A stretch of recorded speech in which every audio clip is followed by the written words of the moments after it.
report from the Department of Labor finds an increasing number of American workers are outsourcing their jobs.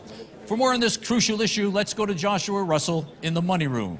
Thanks, Brendan. For years, corporations have been outsourcing their labor to developing nations as a way to cut costs. But recently, many individual employees have been sending their own work overseas. I take the money that I would have spent on coffee and pay someone in India to do my job for me. It's allowed me to unleash my full potential. Philadelphia accountant Donald Felton outsources the majority of his daily workload to Jahanara Kashem, an accountant based in Bangalore, India. I get my assignment from my supervisor and I send it off to Jahanara. Sometimes I'll look at it when it's done, but usually everything's right. Mr. Kashem says he's extremely happy with the 68 cents an hour Donald pays him.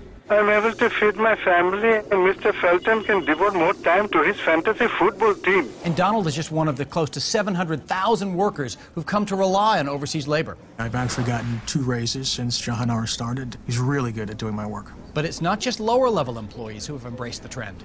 At Donald's firm, many senior-level managers are now outsourcing their jobs as well. Workers representing the company's executive officers meet via conference call every Friday. That is totally unprofessional. Management will agree with those cuts. He feels very strongly we need the consulting We division. need paradigm-shifting solutions. We're in the same team here. Some overseas workers have done so well, they've been able to outsource their own outsourced work to those even poorer than themselves. I pay a starving manager company one handful of rice per day to fill out the expense reports that are sent to me from the U.S. Analysts predict that if the trend continues by 2025, the world's poorest man, Ahmed Khalili of Afghanistan, will be doing 83% of the globe's work. It's a scenario that would suit Donald Felton just fine.